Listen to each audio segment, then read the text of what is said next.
Welcome to today's Te Kunihira o Te Awa Kairangi Council meeting. The emergency procedures are on the screen. And our new karakia kunihira. Kānei. Kia karakia tātou.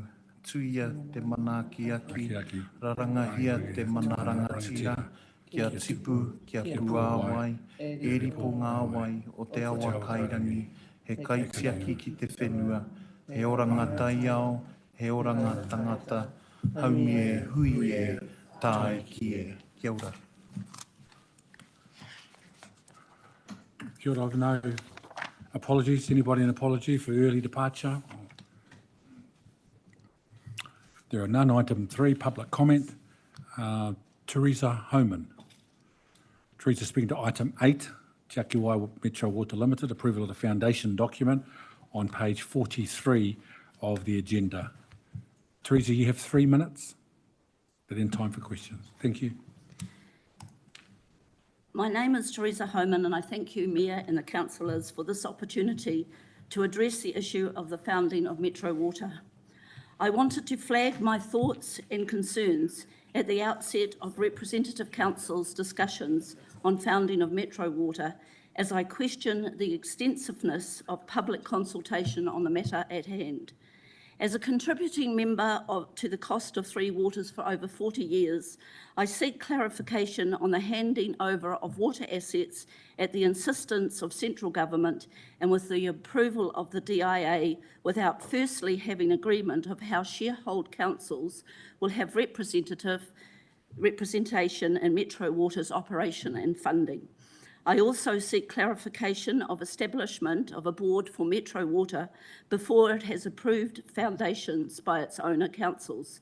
I question what evidence there is to support number 3 of the background that there was high-level support of the public to establish Metro Water. I seek understanding as to the inclusion of the Greater Wellington Regional Council as having ownership rights of Metro Water, given that the representative councils currently purchase bulk water from Wellington Regional Council and therefore become the owners of the water they purchase. I seek further clarification on shareholder councils' expected contribution to Metro Water and the projected ongoing costs of asset replacement, management and delivery of Three Waters to each representative council, with those with higher projected costs contributing more funding to Metro Water. I believe that the following needs need to be inherent in the founding document: equitable distribution and access to water as the source of life, not financially restriction of it for the dubious purpose of conservation without investigation of alternative means of achieving the same purpose. If water is to be conserved, it should happen at source, not at its distribution. The founding documents need to mandate the affordability to low-income families and individuals without the restriction of water to some on the basis of the ability to purchase. The founding document needs to legally ensure continued ownership of residents' water infrastructure and assets and exclude the privatisation of water services. Metro Water Partners Committee needs to have, as of enduring right, mana whenua representation, along with shareholder councils of Metro Water. Mandated compulsory resident advisory group is having oversight into Metro Water's operation and commitment to implementing any publicly supported recommendations where appropriate, recommended by Whaitua Advisory Group. That a full and extensive report is provided annually as a matter of public information as to leaks and management of leaks on council network as opposed to suspected leaks on private-owned properties. That all councils have equitable representation on the control of Metro Water, the council-owned corporation, and all decisions required to be made by them are unanimous and have demonstrable wide public support. Thank you. Thank you, Teresa, for very full and comprehensive submission. The issues that you raised will be addressed by the officers when we get to that item on the agenda. Are there any questions from councillors? Thank you, Teresa. Heather Blissett is speaking to the same item. That's item 8, Te Aki Wai Metro Water Limited on page 43. And Heather has tabled a document which you should all have. Kia ora, Heather, you have 3 minutes.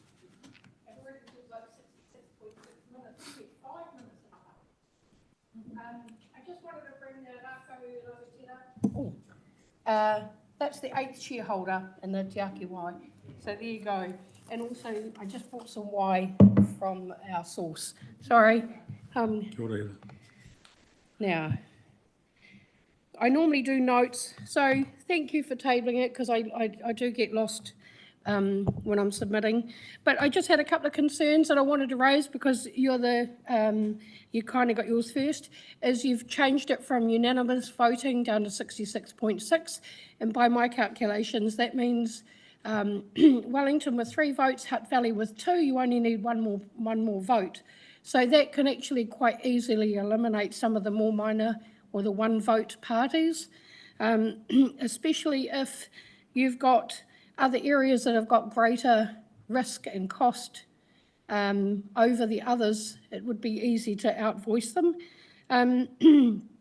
The other one was that Te Aki Wai, the review has been changed, or is proposed to be changed, from 4 to 5 years, and yet a director only serves a maximum of 4. That means they can technically jump ship a year before the first review. So I'm just wondering if we could align that, or even if the review could be brought forward because of the problems that we've had up to date. I think, especially in the interim, it would benefit from what I call regular reviews early on. I don't understand why climate mitigation and adaptation change is not required till 2030. Why does it take so long to do that when we had to prepare this document in a year? It just seems a little bit generous. My other concern reading the document is the Regulatory Standards Bill's passed its 3rd reading, and I know the schools throughout the country are rising up and standing strong in support of Te Tiriti. So I just wonder, before this goes ahead, regardless of what happens with the Regulatory Standards Bill, will you stand by Te Tiriti and the Te Tao? I always get it wrong, sorry. Because I just want to ensure that. The other one is, this is the final one, it's growth. So this bucket, sorry, I know it's a bit childish, but I do visuals. So this bucket is growth, and if you, this is a cheap bucket, and it's gone up and down a few times, so it's got a few cracks. And this is our water, and I'm just a little bit frustrated because, I'll be careful because there's a hole there. We keep trying to fill up the bucket, and I won't go too far. We keep trying to fill up the bucket when there's holes in the bottom. So let's fix the holes in the bottom before we create more growth, because this is what growth looks like, is a collapse. So I'm not going to collapse it all away, but I just wanted to just think about hydraulic neutrality, think about permeable land, think about redesign. Look, just one final thing. We talk about resilience, but we're becoming codependent. If there's a major emergency, we are so dependent on the system. And for example, if someone's off grid, you're going to charge them 50% of water costs if they're within 50 metres of a supply connection. Why start incentivising people using less? Anyway, thank you, that's me. Thank you, Heather. An entertaining and very visual submission. Are there any questions for Councillor Mitchell? Kia ora, Heather. Sorry. That's all right. Happy to receive the rako if you're willing to pass that one on. Thought it might be a koha. Just a question about the voting structure. You mentioned the voting structure, Heather, over here. Kia ora, that's all right. And how there's a change proposed from unanimity in voting to, as you said, 66%. One of the concerns that was raised when Three Waters reform was first proposed a few years ago now was about the power of veto. And if you're seeking unanimity, then I guess any party essentially has the power of veto on any decision made. So how do you think the best way of voting structure would be, requirement, noting that if you seek unanimity, any one party has the power of veto essentially to the decision in front of them? I haven't really thought too hard on that one, sorry. I just think 66, look, I haven't gone into that too far, and my hearing is not the best, so sorry. But yeah, look, honestly, it's an opportunity for me to answer a really good question, and I apologise because I haven't got the answer for that, except that, yeah, no, sorry.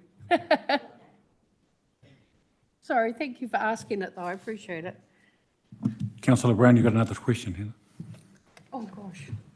Thank you for coming in and sharing with us your very informed speech. It's really appreciate it. As you know, a lot of the water from the source to the tap is leaked out and lost. Yeah. Would you support volumetric measuring or water meters? I do because I have, so I live where I've got 125 litres in a tank that I fill once a week. My extra water would be the laundry and rinsing out at the dump station. I used unlimited water until I started carrying my own water, and I'm very conscious of it now. And I think it has proven that people do use less.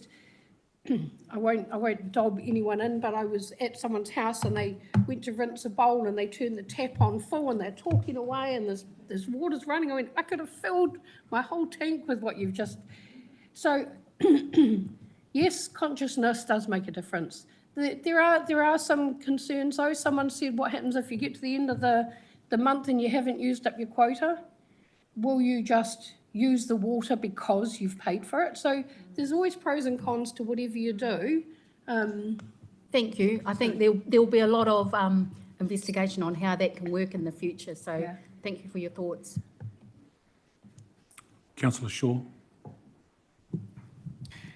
I don't have a question as such, more of a statement, but I just want to thank you, Heather and Teresa, for your submissions. You're the first public speakers of the new triennium, and you're obviously very passionate about that. And I think it's going to be a very lively triennium for us. So thanks very much for coming in. Thank you. Thank you, everyone. Yes, so we all concur. Thank you, Councillor Shaw. Thank you, Heather.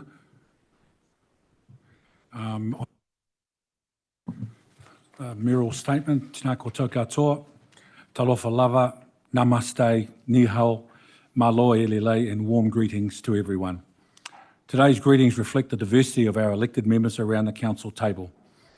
In 1941, our Lower Hutt First City Council was made up entirely of men. Today, we sit as a diverse council with women, men, multi-ethnic representation at the table. Shows how far our city has come in the inclusive path we continue to walk. Thank you to everyone who supported our inauguration a few weeks ago. It was a meaningful occasion and a reminder of the responsibility we carry on behalf of our community. Last week, our councillors met for a 2-day hui to set our intentions for the triennium. It was a constructive start. We centred our work on the values of rangatiratanga, manakitanga, katiakitanga, and whakawhanongatanga. These speak to steady leadership, care for our people, responsibility for future generations, and the relationships that hold our city together. These values will guide how we work with one another and how we serve our residents. They ask us to prepare well, listen carefully, stay open-minded, and carry out our duties with humility. I'm encouraged by the approach our team brought to that hui.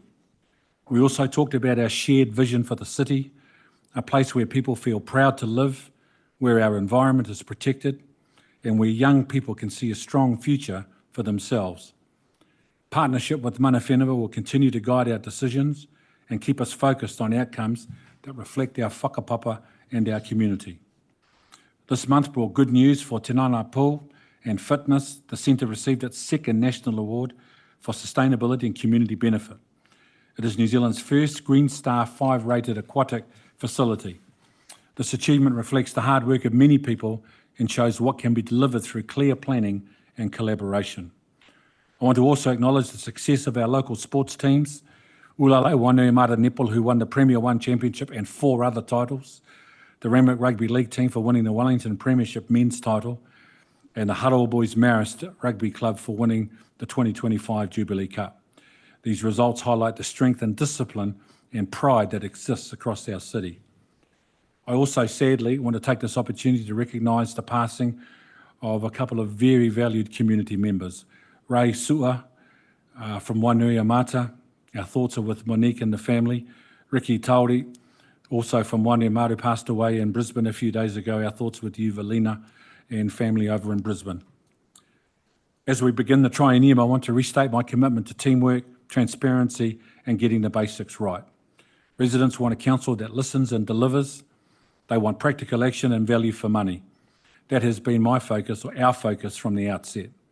Collectively, we have spent our lives bringing people together in the community and across the region. Real progress comes from working as a team. We will unite people around clear priorities and lead a council that puts our residents first. To my councillor colleagues, thank you for the way you have approached these early weeks. We have important work ahead, but we have started well with shared values and commitments to serve. Together we can build a city where every family has the opportunity to thrive, a city grounded in unity, partnership and local pride. Ngā mihi nui. Item 5, conflicts of interest declarations.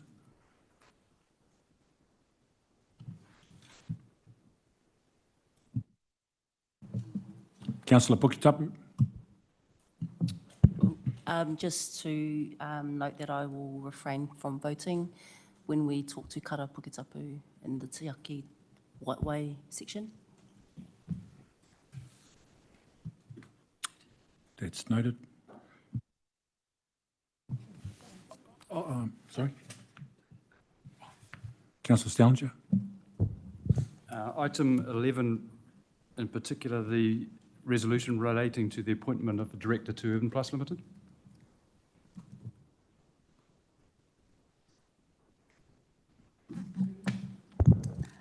Thank you, and conflict as well for the same item for directorship to CV Marina.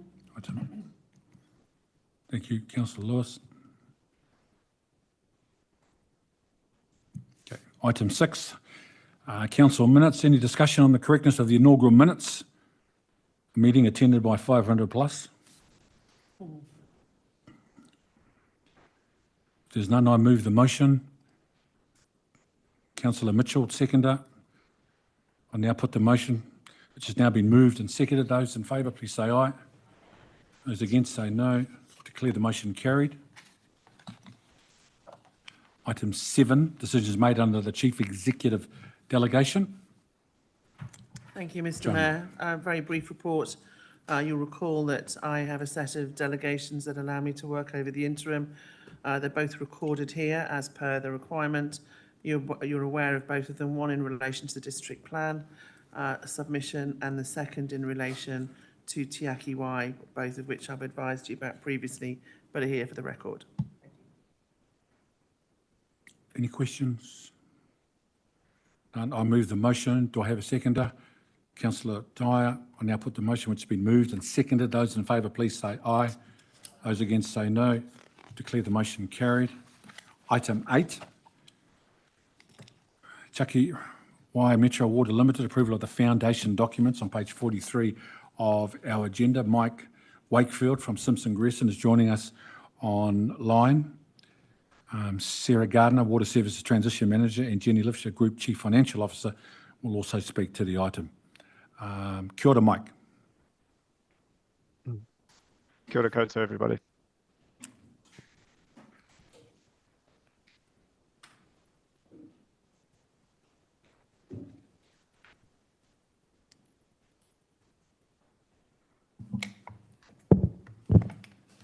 Kia ora, Mr. Mayor. Thank you very much for having us here today. We just wanted to just take the item as read, if that's all right, but there are a couple of things that were sent out to you last night that I'd just like to go over for the record. So You got a few amendments last night relating to both recommendations and also pages within the partners' agreement. The changes have come about because we have continued to work on the documents between the time that they were circulated to you and now. And that's also why we have a recommendation in the paper today, recommendation 3, which talks about just delegating the opportunity for the Mayor and Chief Executive to agree minor amendments if these documents are further amended, because we're the first council off the rank in terms of looking at these documents and making decisions on them. The updated recommendations to the report, particularly in relation to the mana whenua representatives and delegations to the Partners Committee that will support the Partners Committee representative of Council being able to confirm the mana whenua representation on the Partners Committee. So they are as follows. There is a new number 5, recommendation number 5, which is delegates to the Council representative on the Partners Committee the power to confirm the representatives and alternates and any replacements nominated by the mana whenua partners to the Partners Committee. And then from there, the number 5 in your report becomes number 6, and so on. And just to add that this morning we had confirmation that mana whenua, both Taranaki Whānui and Ngāti Toa, have considered these documents and are comfortable with them. So I can give you that comfort today. Further, there are some changes in relation to mana whenua partners, and that links in the document, the partners agreement, which link to that recommendation. So just talking there about the delegation to the partners representative, and that sits inside the document. There's also on pages 86 and 87 of the partners agreement, a small change to clause 8. That's just looking at the guarantee. The guarantee is about when Te Āki Wai goes to the LGFA to borrow money, and what councils might need to do in order to facilitate that. And then the last part is an administrative piece, which is about the Secretariat for the Partners Committee, and that just allows the Secretariat to be determined on a case-by-case basis. So thank you. Happy to take questions.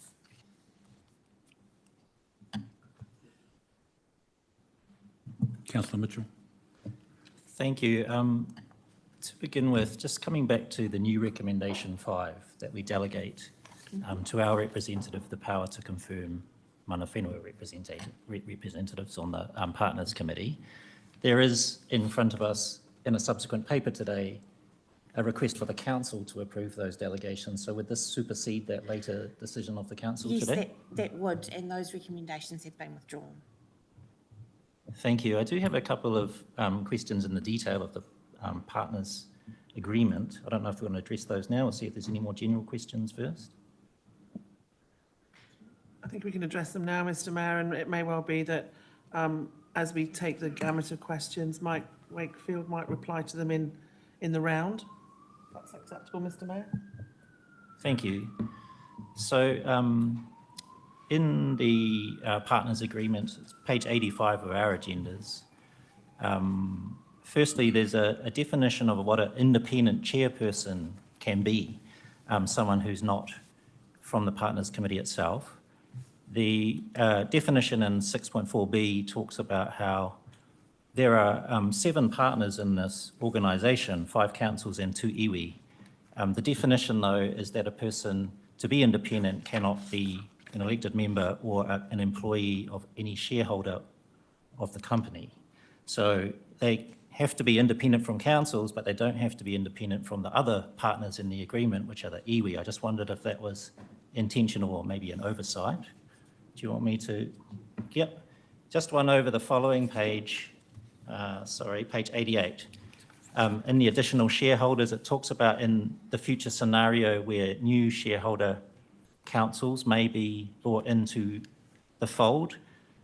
As an example, I guess we may in future bring in Kapiti or those wider upper councils. And it talks about how upon the introduction of a new shareholder, the Partners Committee may also approve the admission of a mana whenua partner or partners whose rohe falls in part within the territorial district of the new shareholder.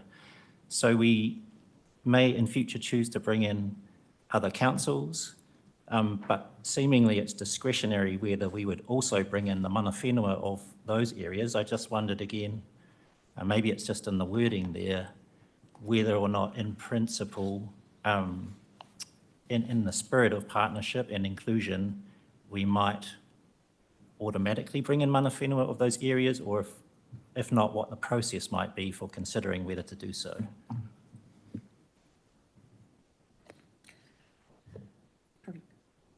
We'll ask Mike to pick up with those, Mr. Mayor. I can specifically answer the mana whenua one because I recall being at the meeting when that was discussed. So let's say you had 3 small councils, each of which had a, if you take the Wairarapa, for example, where you have a number of different mana whenua, we need to make sure that mana whenua as a whole are suitably represented, but do not outweigh the totality of local government. So elsewhere in documents, you will see there is a commitment to Te Tiriti o Waitangi. So there's a guiding principle. If we take on other shareholders, we may bring on mana whenua. The thing that would stop it would be if it became too great and undertook the whole. But the proposition is very much in the way you've worked so far, if that's helpful, Councillor. I'll leave the rest to Mike Wakefield, Mr. Mayor, if that's okay. Yes, thank you all. And through the chair, I endorse what your chief executive has just said there around that addition of new council and the potential that that may involve new mana whenua partners. I think the use of the word there may is important because it doesn't expect or anticipate that there will be new mana whenua partners. It will mean that there is a discussion to be had with the new council or councils to determine what level of involvement they expect will be required from their partners or their local iwi, so that the governance model is amended to reflect that relationship or that expectation. In much the same way as the current Partners Committee structure here has been constituted with the 5 councils and representatives of those councils with the 2 mana whenua partners who have been agreed as appropriately joining the Partner Committee. So I think it's there to provide for the opportunity, but it's not there to prescribe an outcome until we know what that outcome appropriately looks like. Coming back to the independent chairperson question and whether or not it was intentional or an oversight that the independence was to be of the shareholder, you do make a good point, but I think the key thing to note about the independent chairperson is that the Partners Committee is responsible for determining itself who is the appropriate independent chair that will be appointed. Clause B there is just merely to capture that independence from the shareholder is an important part of this governance structure. I would expect that in the usual way, the independent chair would be independent of all partners because otherwise that independence would be lost, but that hasn't been specifically captured in 6.4.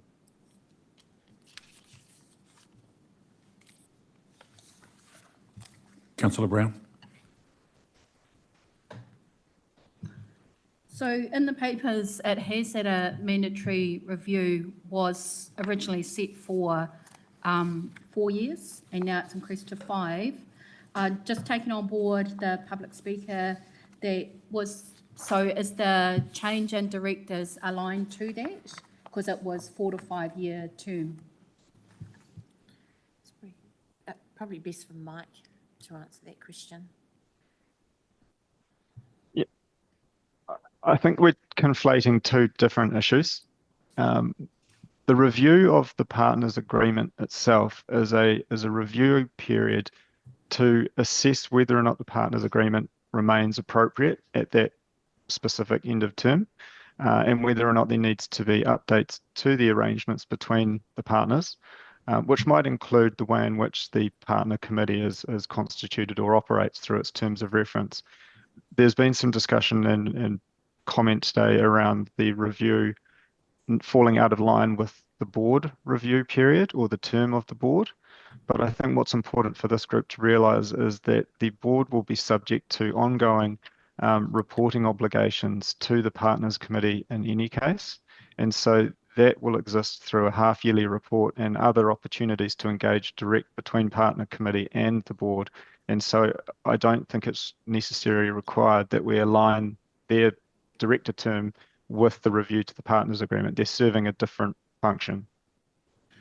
Through you, Mr. Mayor, if it's helpful, Deputy Mayor Brown, this partners agreement in itself is an act of compromise. For example, we started out with not, in earlier iterations, of not feeling the need to have weighted votes and very much wanting to work together. That was unacceptable to Wellington City. So hence the voting, for example, that's come in. And what we tried to achieve there was to make sure that there was a sufficiency of people acting together, but not an individual veto. So, and that in itself is also a compromise, it's fair to say, on where Wellington got to. When it then comes to the review of the partners agreement, recognising that it's an act of compromise, I think there was also a view around the AOG, which did the work to set this up, of their mayors to say, you know, we've put some things in here because we're starting out and we're not sure of each other. When we review this in 4 years' time, we can actually see if whether some of the things we put in need to be in there, or in fact they just don't matter 4 years in after that's moved on. So that was the other reason for that being there for that specific purpose. And hopefully that also addresses the points raised by the submitters in relation to voting rights.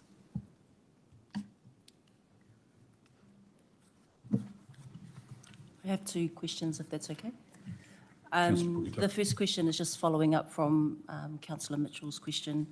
And I think you spoke before, Mike, about if other mana whenua came in, if the Te Aki Wai was to extend. I suspect that that conversation with other mana whenua would also have to happen with our own mana whenua here in regards to the relationship that happens between mana whenua and mana whenua. Is that your thinking? Yes, I mean, I think that's a very realistic expectation. Just to help everybody in the room here, the reason why we are documenting and agreeing the way in which mana whenua partners will work with the shareholders in this new company context is that the legislation leaves it for councils to determine what that looks like. And so across the country, there are varying approaches coming through for how mana whenua engagement will be provided. Where a multi-council owned water organisation is being established, we are generally seeing there is a role for mana whenua around the table as part of the partners committee in this case. But you're quite right that if the shareholding changes and we end up moving from say 5 to let's say 8 councils at some point in the future, that will be a larger service area that will all of a sudden involve interests in rohe of other iwi, and that could warrant a change. What that change looks like is a matter for the shareholders and mana whenua to work together to agree. And so it's just important that there's an awareness that if that situation does transpire, there will be a thorough exercise to understand what that different model will look like and how it will need to be governed and operate. That will involve some public consultation, which is what you've already done in the last term of government. And there will be a fresh decision made, which will involve, by necessity, an amendment to this particular partners agreement to incorporate those other players in the governance role for your organisation. Thank you. And my second question, if it's okay to ask, is just following up from a public comment around the requirements or the considerations that are particularly around the Regulation Standards Bill, if the Treaty of Waitangi was removed. Just wanting to get some confirmation from the council around, I guess, that relational aspect if those statutory or legal requirements are taken out of legislation, that our tākai here continue to allow us to work in a relational approach. So I'll probably make 2 comments on this. The first is that the shareholders and partners who are forming a partners committee are responsible for preparing a statement of expectations which will be delivered to the board. Now, that statement is similar to the letter of expectation that is delivered to CCOs under the LGA, but it's subject to some express requirements for content that has to be included in there. part of the role of that document is to set expectations for how the company will make decisions and undertake its business, but also how it will engage with interested stakeholders, mana whenua and others. And so it's through that document that we might find that there is some direction given to the company on how it will engage or uphold treaty principles and the like. That is a piece of work that is being developed at the moment, and the intention here is for the Partners Committee to make the decision on that first statement of expectations later in mid-December. And can I just add to that, if you go to your agenda on page 180 in the draft statement of expectations is included there, and it does have a section there specifically addressing, says upholding treaty principles, settlement obligations, and Te Mana Aotearoa. So maybe have a read of that, and I think that helps support how we're embedding that into our documents. I think just a comment, I think the concern was around what's happening at central government. If that requirement is removed, how we will continue. But thank you for pointing that out. No, and on that other point, and if there is nothing in the legislation at the moment that could change that would stop the councils as a shareholder group with mana whenua partners adopting a statement of expectation that continues to set that type of expectation. So hopefully that answers the question for now.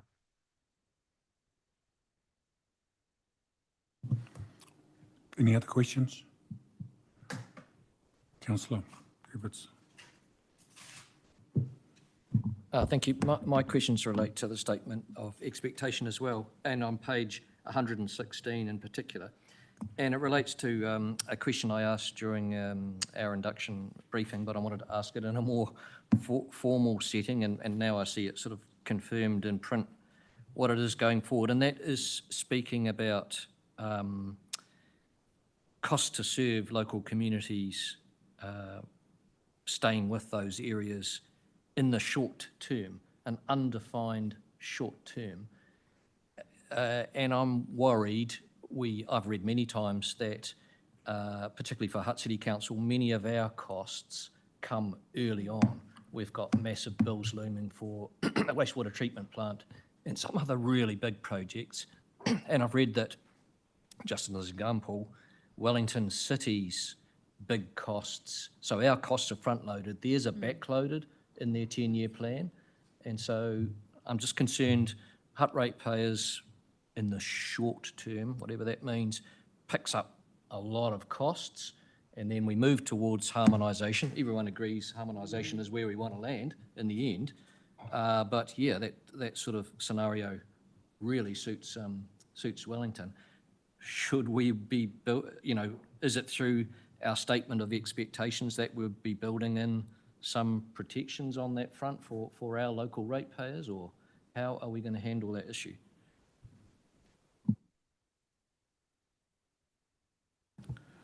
Mr. Mayor, perhaps I can start through you.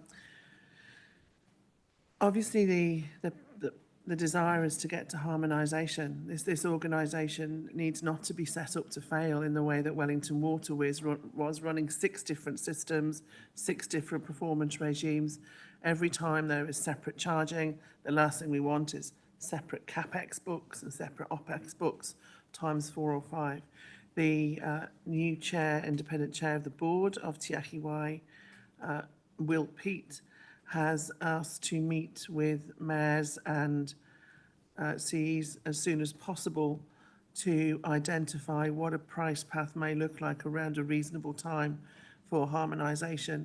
As you said, Councillor Edwards, some people will want it later in the day, some people will want it earlier in the day. Ultimately, I'd venture to suggest that we have to think of what is best for Te Ahi Wai and the service of its population as a whole in relation to the preservation and support of our water and environment. So the statement of expectations, recognising that it has to be agreed, simply is at the moment, I suppose, suitably vague in terms of recognising that we need to deal with that. That will have to happen in the coming months before we get to a final transfer of the business of Wellington Water over to Te Ahi Wai and the transfer of assets. And it's one very much that you will be involved in, I promise. Thank you. That's I take some comfort from that. I just had another one, a couple of pages on 119, under environmental stewardship. It quite rightly in a welcome way mentions some documents, and especially iwi documents, that Te Aki Wai needs to take account of. But missing from there is any mention of the I've forgotten the name of it too. The Whaitua. What's happened to those recommendations and expectations from the Whaitua group? Do they come in somewhere else? So, I wonder whether I might assist with this one, just to help everybody understand the process around the statement of expectations as well. So the initial draft has been prepared and sent to the board of Te Aki Wai for comment. Te Aki Wai has provided comment back, and that now sits with the councils to collectively review before it goes to the Partners Committee for consideration and then adoption. And so I guess the point there is that there's an opportunity to amend further. But I'm passing over to Sarah in terms of the specific comment on the Whaitua, if that's the right time. thank you, Mike. That was exactly what I was going to say. Just that there is an opportunity coming for further review of the statement of expectations before it goes to the Partners Committee. Councillor Edwards, I know it's somewhere. I just can't recall where it is, and I'm happy to come back to you outside the meeting. Councillor if Lewis that's okay. has very helpfully pointed out that there's a Māori name for it as well, and it is in there. Is that Te Mahere Wai? Te Mahere, Te Mahere. Yeah. Yeah, it is there. Thank you. Thank you. Councillor Dyer. Thank you. I had the same questions around price harmonisation, so take some comfort with those answers. My question is around the cost to serve, I think is the terminology that we've been talking about a lot during this process of reform. Obviously, Hutt City has lifted the water charges earlier and higher than the rest of the region. I can't see anything in here that kind of guarantees or ensures that our residents' early investment is actually recognised within the document. So just want assurance that there is something in there that recognises we are paying a lot more than the rest of the region. Is there anything around ring fencing that money for local issues, or will we end up just sort of cross-subsidising the region until price harmonisation occurs? I might just comment on this. In terms of the direction that the statement of expectations is proposed to set, there is a statement in the document which notes that it's expected that the first water services strategy, which is the equivalent to the LTP but for water, that Te Aki Wai is going to be responsible for developing. There's an expectation set that initial water service strategy will do a number of things, one of which is to reflect the cost to serve to local communities within the service area, to minimise cross-subsidisation in the short term. Now, I think that's the point you are referencing there, and that your current water charges or your revenue collection has been at a higher level than others, and you're not wanting to see that act as a cross-subsidy for others who have been slower with their uptake. I would expect that that's the direction that the board would take from that statement, so that it forms part of their consideration around mapping out what their investment program and their associated charges look like across the wider service area, to address that particular issue, or at least accommodate it. But as your Chief Executive said, and other comments from councillors have been made, harmonisation is something that this group wants to work towards, and that Te Aki Wai will want to work towards. It is a complicated exercise to get there. The best example that we have so far to date in this country is Watercare, which was not an overnight shift. It was a 6 to 7 year program, which involved progressive uptakes or reductions in rates until they receive or were able to calculate and develop that uniform charge.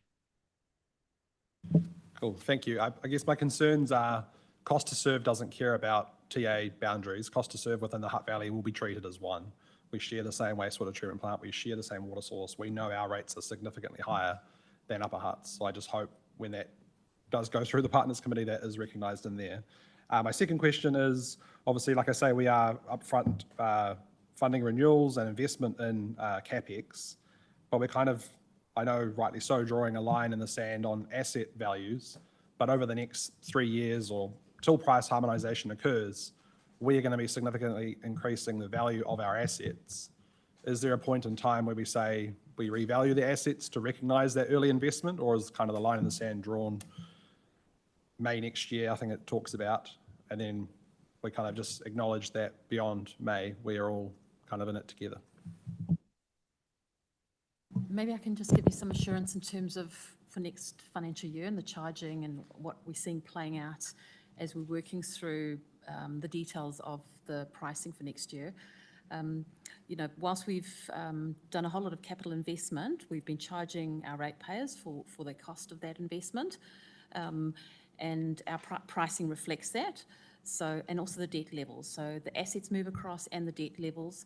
We've also been working to repay that debt as well, a little bit, not too much, but basically that incoming assets and liabilities into the new entity will be reflected in the pricing for next financial year. So very clearly, there's that real sort of ring fencing of all the costs for running the services, the capital expenditure, and what revenue settings are going to be generated for the new year. And we're seeing the methodologies that are being applied we're working really closely with the Te Aki Wai finance team and seeing that playing out very carefully in that pricing. So, we're not expecting any surprises for our ratepayers that are now becoming customers of Te Aki Wai from the work that's happening on the ground at the moment. But obviously, in the longer term, as the Te Aki Wai board, reviews things, the water services strategy and possibly price harmonisation and so on, the Partners Committee will review the statement of expectations and so on. So things may move in the longer term, but in the short term, we're definitely seeing that ring fencing principle being for Lower Hutt being very carefully retained.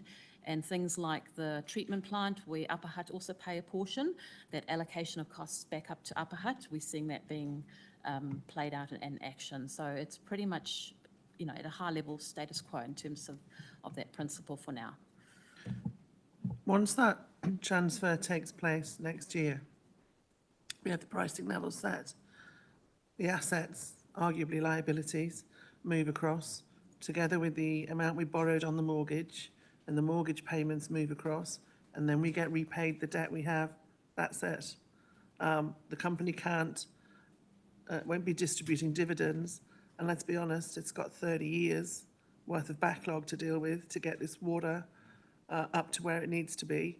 So if the assets, you would hope the assets ultimately are worth more as they are improved from their very poor condition, but they will be the company's assets and as a regulated utility to work back towards its residents. Once we're gone, we can set our expectations in terms of it, but that's the finance bit done, other than what we're going to have in that first year around how we transition with rates and water charges as what, in effect, that's chopped in two from where we currently are. I guess my questions are, the shareholding percentages have been based off our asset values. And the first few years, we've got significant investment in Seaview Wastewater Treatment Plant, new dryers, $150 million plus, new reservoirs. Those are new assets that will increase our contribution. Is there a point in time where that reflection would come into play, or are the shareholdings really just a piece of paper, like we're never going to sell these shares? Does it really matter? I wouldn't be quite so rude as to say the shareholders is a piece of paper, but I do take your point, hence the need in 4 years to review it. There's a little bit of, do you cut things about asset value? Do you cut things about population size? Might there be this many councils in 4 years' time? We've had to start somewhere to get everybody on the bus. That 4-year review will take a look at what we look at next. And I would hope, as a professional, I would hope that there is less of a reliance on proportionality and more of a commitment to work as one system. Cool. Perfect. Thank you. Thanks for that assurance. My next question, the report talks about day one capital contributions from our council, but my sort of understanding was day one would be getting some of that debt back. So just wondering, do you have any idea how large that risk might be for that day one contribution and how likely it is that they're going to need money from us? Well, there's a lot of conversations taking place with LGFA to set up the financing arrangements. So, our expectation is that it's sorted and we don't have to make any further, any capital contribution. and that they will settle. There'll be about $300 million of debt that they have to pay us, transfer funds for.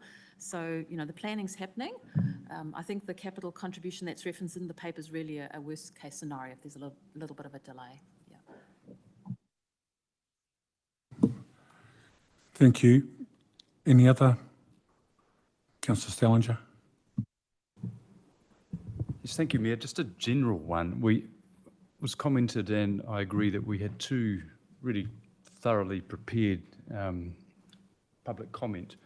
And one was unusual in that it did ask us a lot of questions rather than just making a comment. And I know some of those may have been answered during this discussion, the following debate, but it's not our role to answer them really during the meeting itself. So my question is, as I think will be polite, will we perhaps communicate, particularly with the first commenter, was the one, in relation to the questions asked?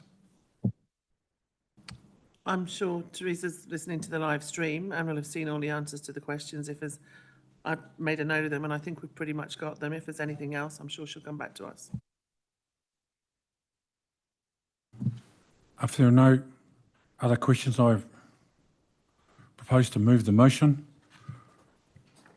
It's recommendations 1 to 7, which includes the new recommendation 5.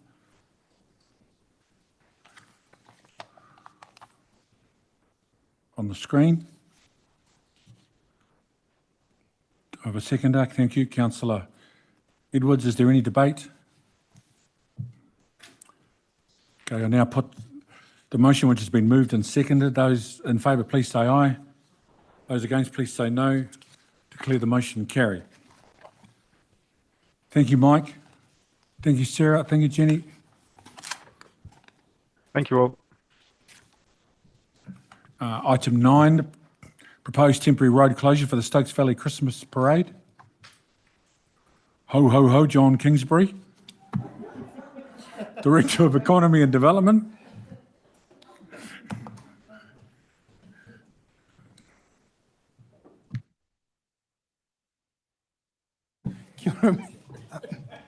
Lost my train of thought. Through you, Mr. Mayor. So this paper is, those who've been at council before will note these papers come through every year for one of the few remaining Christmas parades in the region. So what we've done this year is actually brought it forward to you for the next 3 years to give certainty on an event that's been long running, also to remove some of the compliance costs and things that the organiser needs to go through. So we're working closely with the organisers. They've been doing notifications. There'll be more to do between now and the event this year. And through our traffic management process, we will be working with them in the next 2 years to ensure the event moves forward and is effective. So open to any questions, Mr. Mayor. Councillor Edwards. John used the words himself, one of the few remaining, and I'm really pleased to see us move to this 3-year sort of a system. That's a big improvement. But we've lost the Wainuiomata parade, and just chatting before the meeting, the Petone one is sort of under threat because of traffic management costs largely.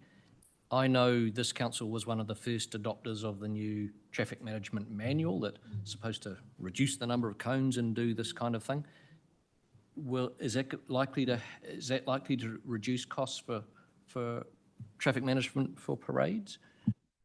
Through you, Mr. Mayor. Thanks, Councillor. So we're still in the early days of that. We are trialling with our major renewals programs and our projects now, and are about a year. Will be fully implemented about a year before most other councils in the country. So too early to tell, but the signs are positive. So can't give you a number on the number of reduced cones out there, but we are expecting that the costs will decrease. But to what extent, we need to get a little bit further into it first. Councillor Ravi and then Councillor Mitchell. It's more a comment than a question, just saying it's great to have 3 years planning ahead, and also for other parades or other events, if we could look at long term, it would be really good to keep the costs down, and also for the public to understand what's coming up and to plan. Thank you. Thank you. Councillor Mitchell. Thanks, John. I was reminded of a conversation we had, I think earlier this year, about another parade on Cambridge Terrace. And we began with the position that cars couldn't be parked on the streets on the day of that parade, but ended with the position that they could stay there. We seem to have gone back now to cars being prohibited from the streets and enforcement of that. Why is that necessary in this case? Through you, Mr. Mayor. So, because we're trying to reduce some of the costs for the event organisers. So by putting out signage, et cetera, the night before and the cones the night before, that reduces some of the compliance costs to be able to run the event. So I think the one you talked about noted they're both main roads, and but the amount of, with that other event, because it was such a broad time and there was potential for it to be, changed quite late in the piece because of the weather. This is giving us more certainty moving forward, but it is a case-by-case situation. Thank you. And in that former one, there was kind of ongoing notification of residents in that area quite far in advance. The plan in this paper here is to let those residents know 7 days in advance that next Saturday you won't be able to park your cars on the street or they'll be towed. I just wondered if maybe they could be given more notice than that, 1 week notice, which is indicated in the paper. Through you, Mr. Mayor, yes, we'll certainly have that conversation with the organisers. That's at the latest. So. Thank you. Christmas in the Hut at the Hut Wreck and Christmas in the Park at Fraser Park were iconic events once. If there's no further questions, I move the motion. Can I have a seconder, please? Thank you, Councillor Shaw. Is there any debate? Councillor Shaw. Just a comment, John, thank you and your staff for this really proactive move to enable those events to go ahead without that need for repetitive form filling for event organisers. I'm really proud to say that the Stokes Valley Parade was the only parade that went ahead last year, and I'm really proud to see local organisers are back in full swing to provide that much needed Christmas cheer for some families who may be finding it really tough in these challenging times. So thank you to you and your staff. Thank you. I now put the motion which has been moved. Oh, sorry, Councillor Barrett.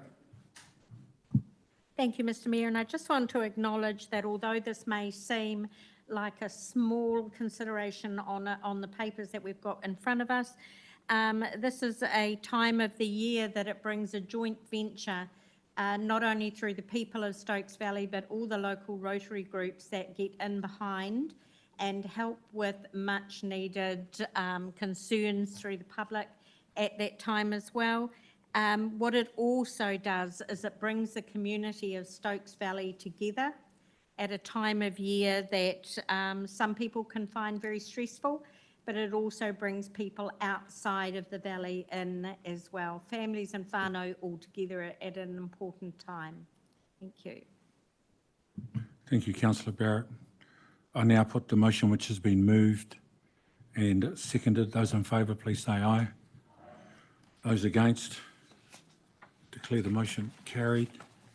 Now, item 10, the Triennium Councillors' remuneration on page 134 of the agenda. Thank you, John.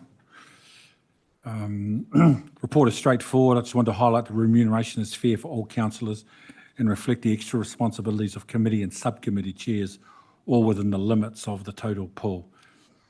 Does any member have a question? No, I move the motion. Do I have a seconder, please? Councillor Young. Is there any debate?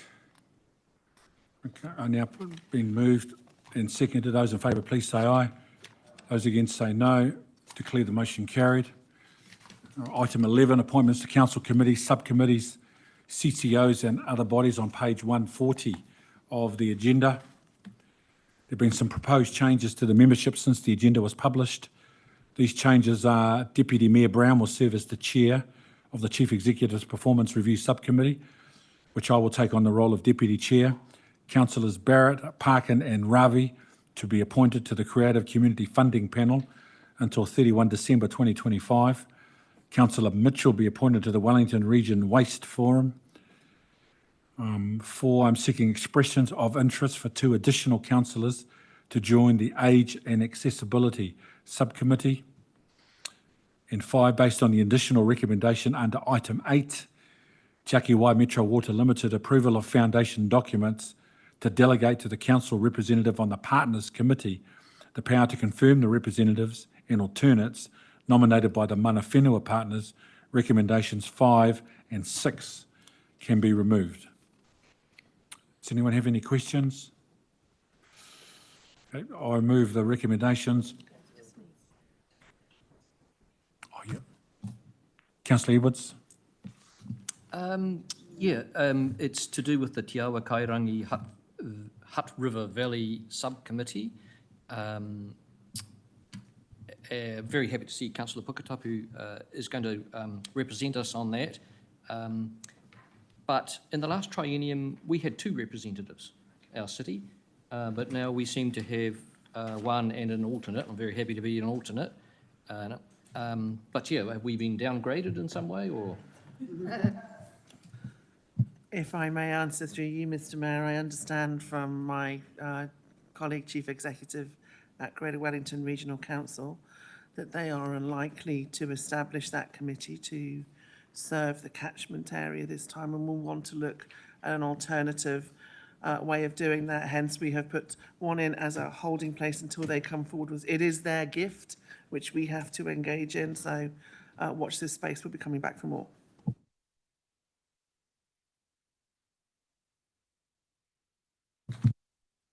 Deputy Mayor Brown. I'm just noting on the subcommittee for disability and elder. Age and accessibility. Age and accessibility, apologies. That you're seeking 2 councillors to come onto the board. Can I be added on as an extra and not one of the 2 that you're seeking to have on the board? Committee, not board, sorry.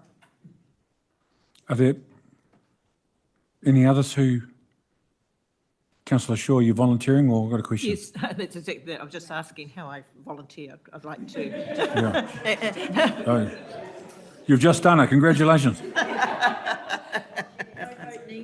Yeah. Thank you. And Councillor Puketapu. So Councillor Shaw and Councillor Puketapu? And Deputy Brown is the alternate. Councillor Mitchell. Yeah, just got a couple of questions. Firstly, I'd just like to comment that it's great that we now have some committees of the whole. So in that regard, we've kind of sized up the group of people with oversight over our main committees. There are a few subcommittees where the cuts to the number of elected members on subcommittees are fairly significant. One of them, for example, is the District Plan Subcommittee, which has gone, I think, down from 8 to 4 elected members on that subcommittee. I know our District Plan has been notified, but also we've been wary of RMA reform and that there might actually be a lot more work for that subcommittee, I would have thought, in this triennium. So I just wondered if the representation on there was adequate for the workload that might be coming through. I suggest you keep a weather eye on this, Mayor and Council. We, I think, can anticipate some draft RMA reform legislation in the weeks before Christmas.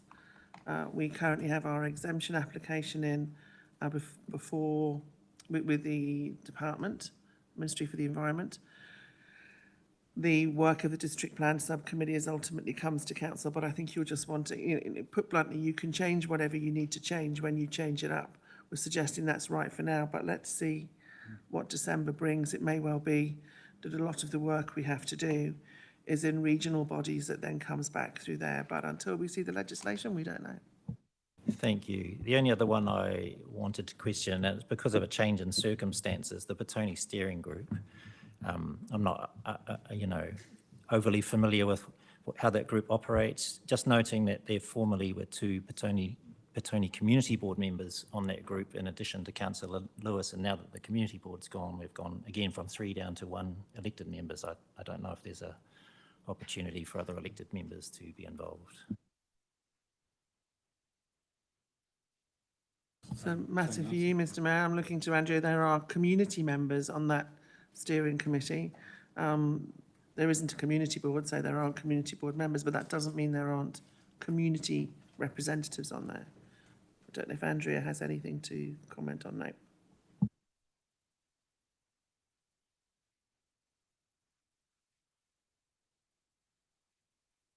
Councillor Edwards.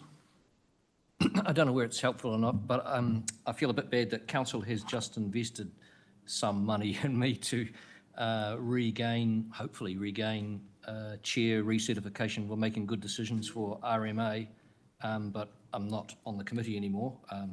Not particularly angling for another job, but if there was seen to be a need for someone else on the district plan committee, I'd be quite happy to be on it. Why don't we agree to review in the new year? Councillor Ravi and then Councillor Young. Sorry, I was just going to say if there was a review, I would be interested in volunteering for the district plan. Thank you. Noted. Councillor Young.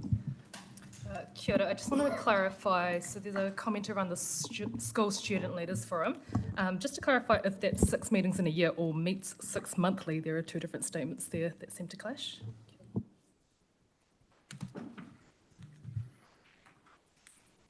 I recall, Mr. Mayor, from the discussions you had and talking to some school leaders that it was twice per year, fitting in with the school leadership type scenario, if I may be so bold as to remember well. Yes, we were proposing to invite the head prefects to, and I was going to talk with a couple of you about that.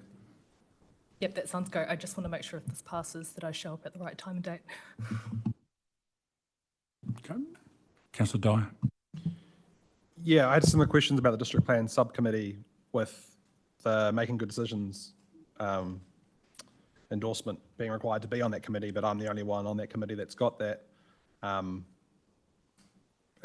Is it my recollection it's not a legal requirement that we have to have done that course, it's just a good idea to have done it? Is there a risk that if I'm not at a meeting, the meeting can't take place? Because I've done my chair certification, so as Councillor Edwards, I'm just not sure if it's a legal requirement or just a good thing to have done. Given the proximity of RMA legislation and what we think we'll know by the new year, why don't I suggest we just go with what we have for now and look at something very early in the new year when we'll be dealing with a bit more certainty rather than we simply have no idea, if that's acceptable to council. I love your optimism that it's all going to be squeaky clean by Christmas. I don't know if I go that far, Councillor Dyer. Pragmatist always. Although I have it on good authority from the Minister, we will have an answer about our application by Christmas. So that's even more work on the horizon. My next question was around creative communities. Just wanted to clarify, did you say it will only be till 30th of December this year? And whether there's any justification to doing it early next year, because there will be another round of creative communities early next year, or are we going to go through this process again to reappoint the committees? Obviously, there's a round live now, I think, in the next week or so, they're making decisions. I understand from officers that there is a particular round to get done before Christmas, which is why this needs to be there. Then if we look at the totality of the grant funding that you allocate as members, it may well be that we can suggest to you different ways of doing that in the future that are more cost effective and streamlined, both for those people who apply for funds and for those who determine where they come from. But we specifically need to address this round of funding before Christmas. And could you just remind me, sorry, who's on that creative communities? Councillors Barrett, Parkin and Ravi. Got it, thank you. If there are no other questions, Councillor Stallinger. Yes, just a couple on the Audit and Risk Committee. Is that intended that we have an independent member and an independent chair? Two? Then my other question is, what's the process for the appointment of those 2 individuals? The Mayor and I met with the current but outgoing Chair of Audit and Risk. You'll recall that she can no longer take that on, having become the chairwoman of Kiwi Rail. And we are shortly to advertise through IOD in the Institute of Directors with an advertisement. There are a couple of people we know that we would really welcome applications from, so we will encourage them, and we'll get that underway following the meeting we had yesterday. I will share the advert with members as soon as that's placed, which I expect to be imminent. So where's the decision made on the appointments? The mayor appoints the chair. There'll be a recommendation on the independent member.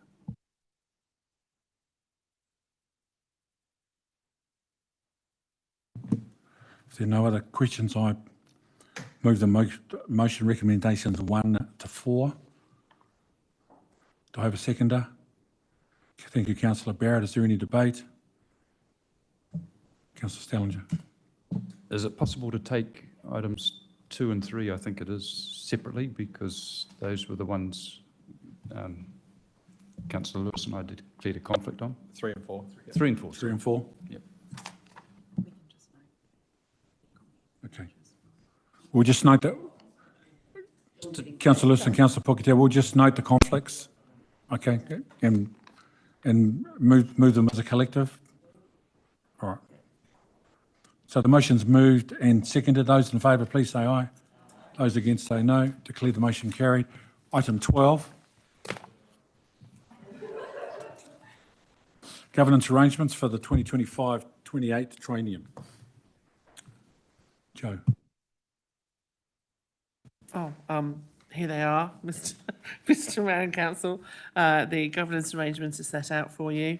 I think the question is there any questions today? If there are, rather than finesse things in council, there's a proposal in the recommendations that we just deal with those minor editorial changes through a delegation to Mayor, Deputy Mayor and myself, and are happy to take any questions.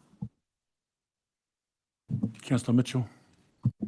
Kia ora, yeah, maybe this comes under those minor corrections. There's one item, I think it sits under the Policy and Performance Committee, and it's a ability that the committee has the power to perform the responsibilities of another committee where it's necessary to make a decision before the next meeting. In the last triennium, each of our standing committees had that same clause, so work could swap between them, but it seems it's been lost from the other two there. I just wondered if that should be across all of them as a catch-all kind of safety mechanism, which I think is all it is really, isn't it? Yep, that's correct. Councillor Mitchell, we can put that through. Thank you. And I did have one question about the Major Project Steering Group, which I've served on previously and will be on again. On page 50 of our agenda today, it says that the frequency is quarterly. Formerly, that group met monthly, and in the projects in scope section there, you can see that there are particular things which were required to report monthly. So I wondered if the frequency is changing. There's now a bit of a disconnect between those two things on the page. Through you, Mr. Mayor, we were suggesting a change in frequency. I confess that, do we meet monthly in major projects? Then maybe it should be bi-monthly. There were times when we were chasing our tail. I think everybody on that committee acknowledged that. I'm thinking of things like some of the big projects we have, quarterly feels like the right window, but we could move that to, because if you've got your performance, I think it's all coming back to me now, Mr. Mayor. You've got your performance monitoring here at a quarter, and a bi-monthly major project sort of, in effect, gives you that bi-monthly rhythm. Hence why the suggestion here is quarterly. But if there was that was how it worked. Thank you. I'm agnostic on what the frequency is. It's just that there's kind of competing information on the page here.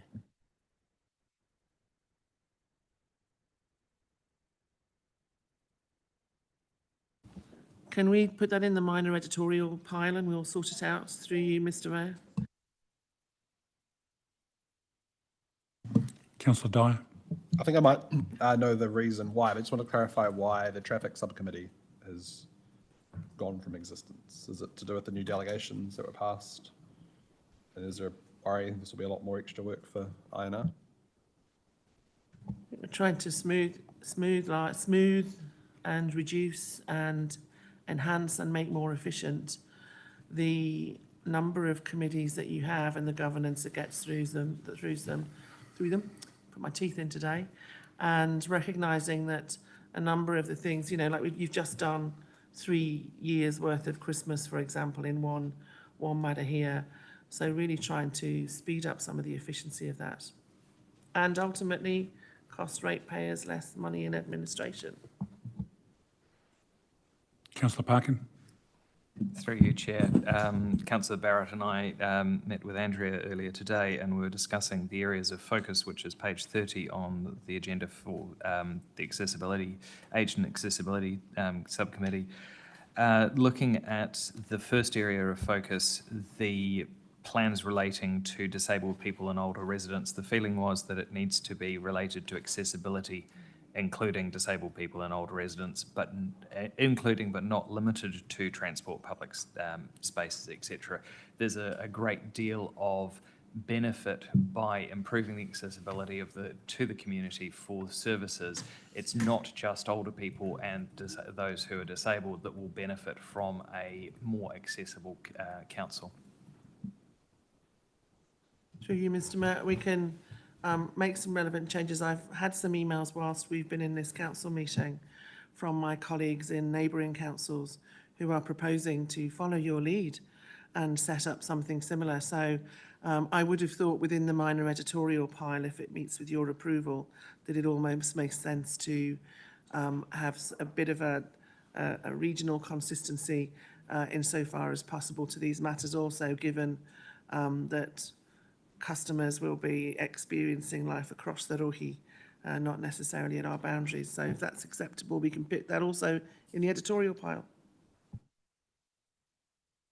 It's a very important piece of work as well, Councillor Barrett, as everybody's acutely aware with the demographics and the increasing of the people are living longer and struggling for longer as a result. So wish you all the best for that committee and that work.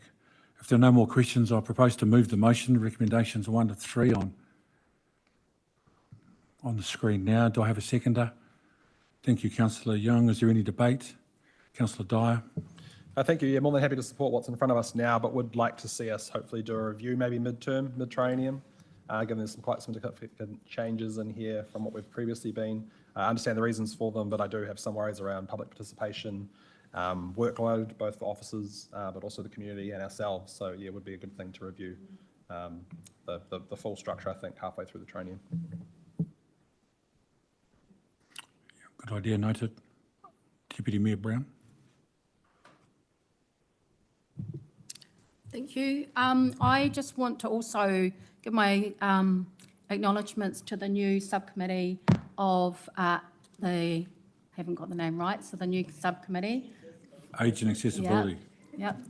I was a very big advocate for this committee.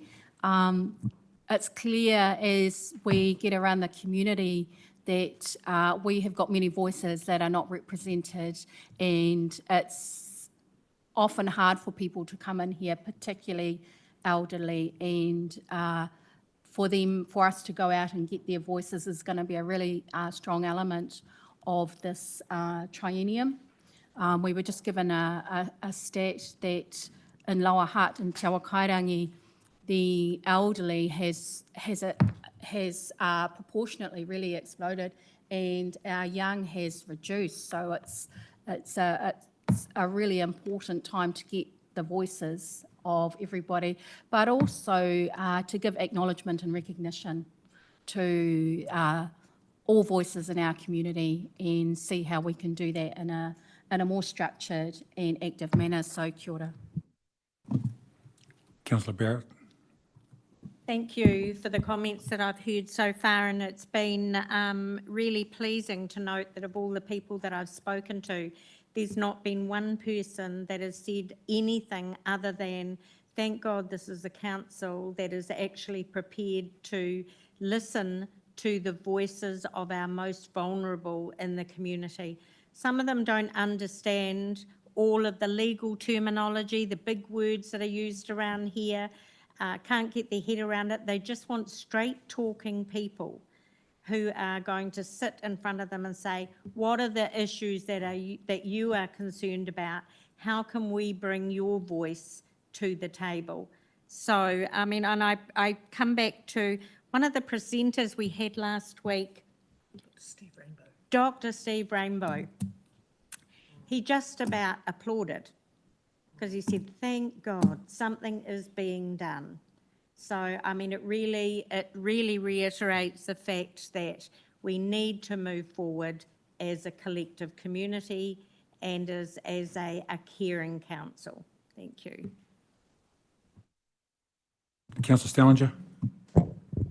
Thank you. I just want to congratulate you, Mr. Mayor, and those who've advised you in relation to the changes and the structure that is before us for these committee meetings and so on. I think there's some good positive improvements, and I think it will help with the efficiency and quality of how we jointly govern the organisation. The proof will be in the delivery, of course, but well done, and I'm happy to support the recommendation.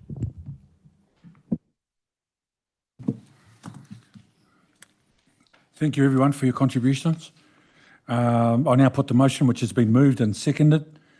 Those in favour, please say aye. Those against, please say no. Declare the motion carried. Item 13, page 150 on the agenda. Catherine Stannard. Thank you, Mr. Mayor. This report is fairly straightforward. It's just to allow the boards to settle in, and then we can have a conversation with them around their delegations. Thank you. Any questions for? Right, I'm happy to move the motion. Recommendations on 1 to 3. Do I have a seconder? Councillor Stellinger, thank you. Is there any debate?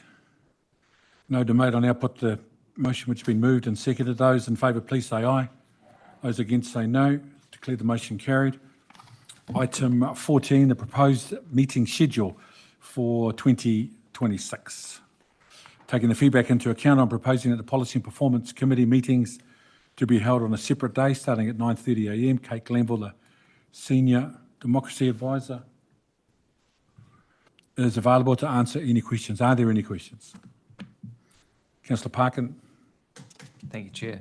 Just wondering if you've also considered the need for the accessible communities, aged and accessibility subcommittee to actually operate outside of council chambers and get out into the community as part of the key demographic that we're wanting to be able to access is those who are not able to come into chambers.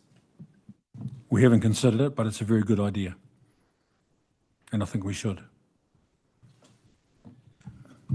No problem with it meeting outside the chambers. Of course, we are an accessible building. However, the ability to live stream may be compromised. So no problem with being out and about. It's just going to be a kind of game of two halves, but we can accommodate it.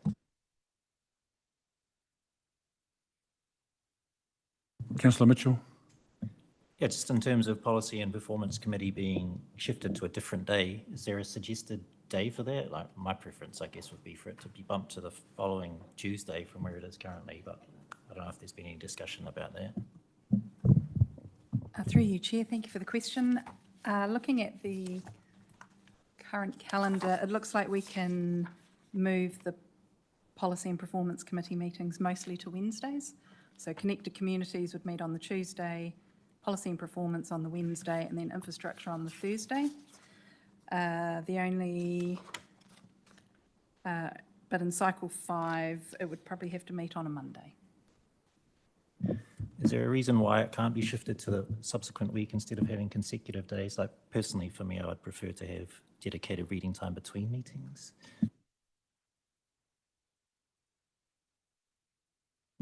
We can certainly have a look at what works best. To no other questions, I move the motion. Do I have a seconder? Oh, Deputy Mayor Brown. For myself, I'd personally, actually, no, I'll leave the comment.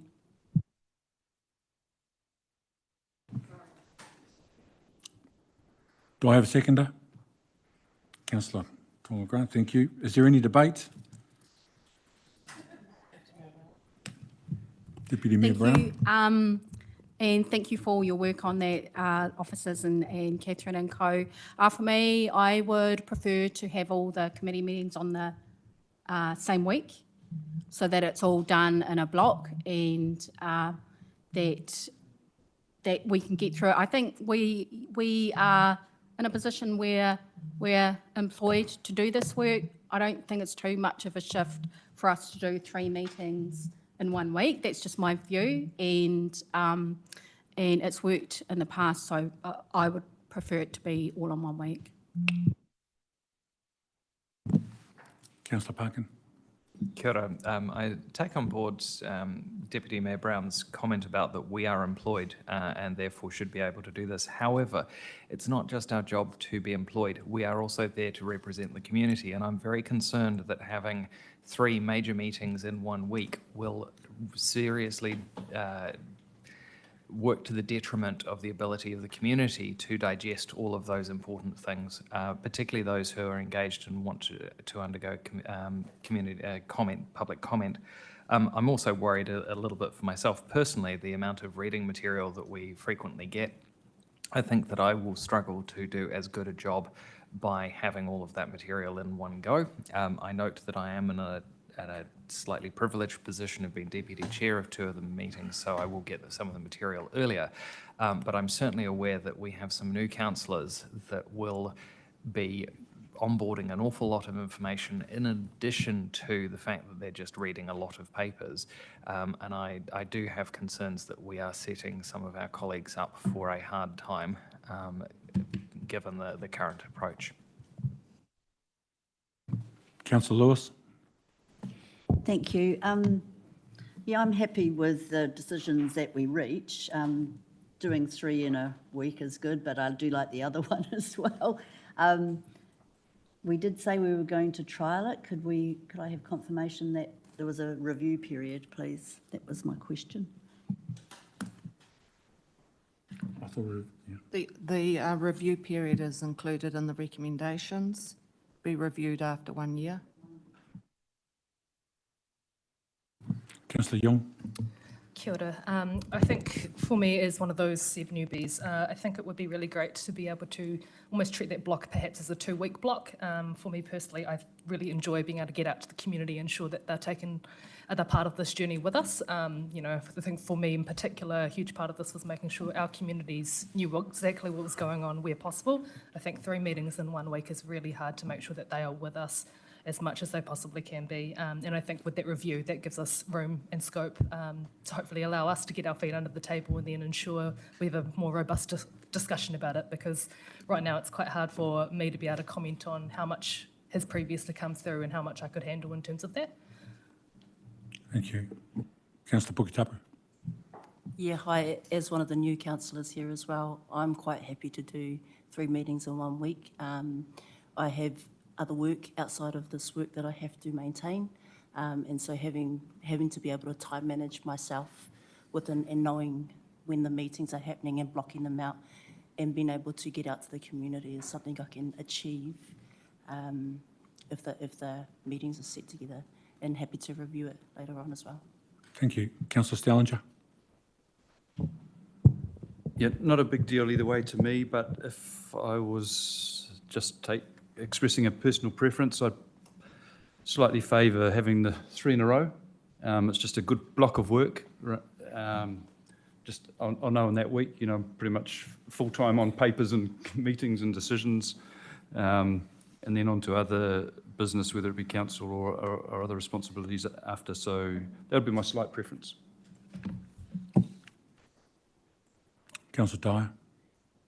I realise we're now going around the table sharing our personal preference. Personally, I don't mind having them all on the same week, but for me, I worry about us being able to do our job properly. A huge part of what we do is communicating with the public about what's coming up at our meetings, and I do worry that we'll really struggle to do that if we have them all 3 in 1 week.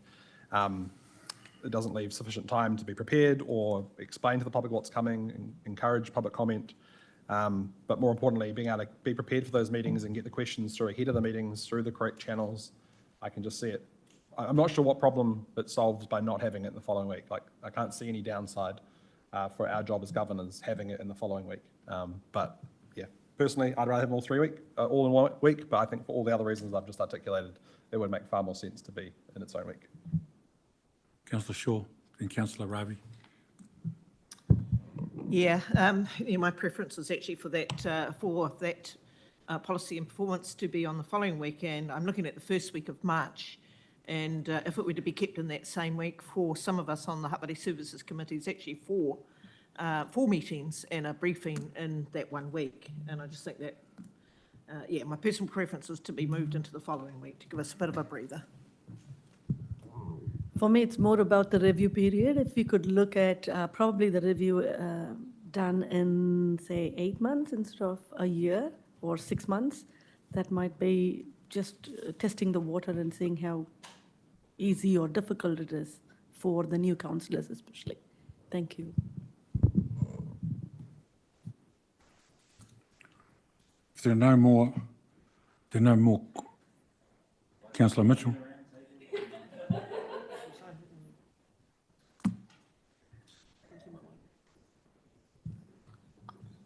I'll just add that I'm not going to die over a ditch. I mean, if it's, and that the new councillors want to get their head around the information, although Councillor Puketapu is fine,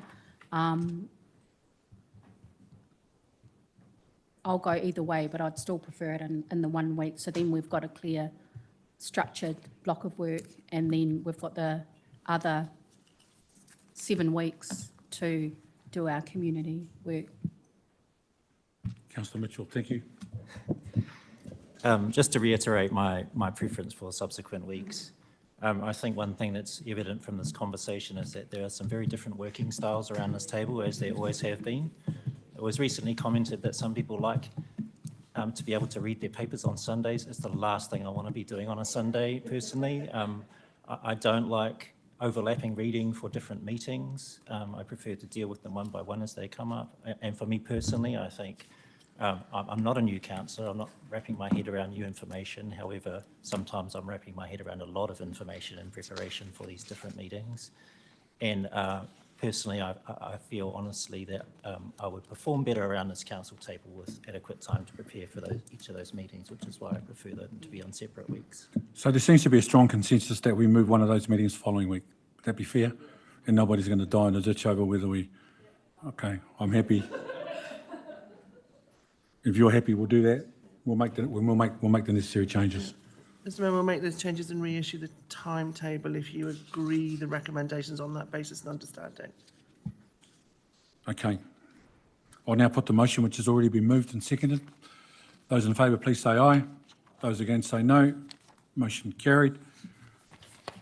Appointment and remuneration of directors policy, item 15, page 175 of the agenda. Brad, please.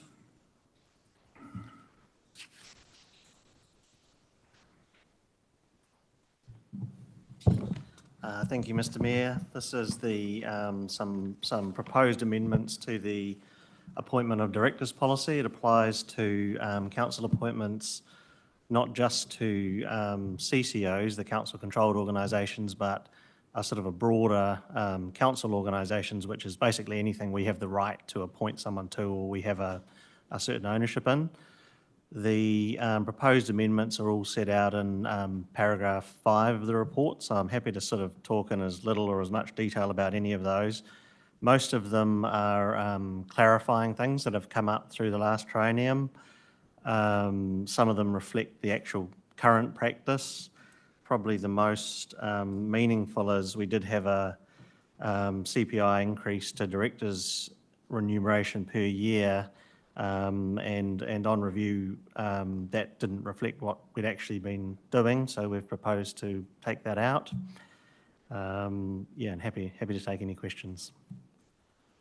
Mr. Mayor, if I can just add to that, there is a requirement in there to review once in a triennium. So in fact, we would do that as the next set of terms were up to look at how that worked across the market and come back then. And CCO chairs have asked about that, and that's what I've suggested because that's what the policy as proposed says. Deputy Mayor Brown. Brad, I noticed that the clause of the remuneration being for externals adjusted to the CPI index, and I know for Urban Plus they didn't work to the CPI adjustment, although they could have, because of acknowledgement of streamlining. Is that set by us as council, or can the committee, can they set that? Like previously, were they able to set that CPI adjustment, even though they didn't? Mr Mayor, through you, so it's basically set by council resolution, and my memory is this came in sort of maybe under Mayor Wallace, so it's been in for a little while, but I think maybe when times are a bit tougher, there was sort of possibly an agreement between everyone that the fees weren't going to be put up. I can't hand over heart say that's what happened, but I know it hasn't happened for a while, and so we've just basically amended it to reflect the fact that it's not happening. Thank you. Any other questions? If not, I move the motion. Do I have a seconder? Councillor Mitchell, thank you. Is there any debate? I'll now put the motion which has been moved and seconded. Those in favour, please say aye. Aye. Those against, please say no. Declare the motion carried. Item 16, elected members support policy, page 184 of the agenda. Thank you, Catherine. Thank you, Mr Mayor. So pleased to present the elected member support policy, which has been revised regarding the home security allowance, and also I've taken the opportunity to make a few minor housekeeping amendments. So really council's decision is whether to include the home security allowance in your policy.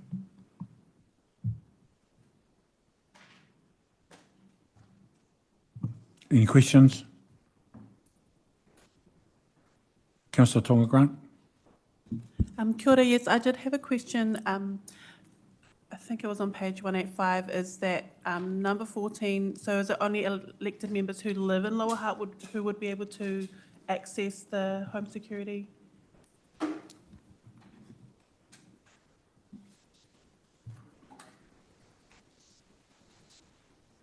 That's a very good question. I will have to get back to you on that. I'm not sure. Councillor Stallinger. I remember a discussion about this a while ago when this first came to our attention, and I asked a question or made a comment in relation to the provision of this cost, and that it's quite an expensive system if that full amount was spent. And I took from the discussion then, rightly or wrongly, that this wasn't something we all could obtain as of right, but rather it was if we had a particular risk, we felt we were at particular risk, and that someone would assess that as to whether that was the case or not, and then a decision would be made as to whether the ratepayers would fund a system for our house. Because I was a bit worried that if we all said, oh, well, yeah, great, let's have a security system where I, for example, don't feel a particular danger at home. I've actually got one already, to be honest, but... You've got a dog as well? Yeah, a dog about this big. So I suppose my question is, was I correct in my interpretation of the intention? Just because reading it here, it looks like if we want it, we get it. And that wasn't what I expected. Thank you, Councillor Stallinger. I think around if you feel that there's a risk, then there is a criteria that you have to go through, and it's quite detailed. So you've got to go through an assessment.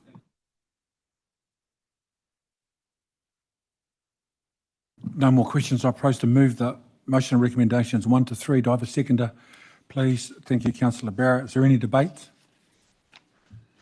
There's no debate. I now put the motion which has been moved and seconded. Those in favour, please say aye. Those against say no. Declare the motion carried. I have received no questions. So just the final closing karakia, item 18 on our screen.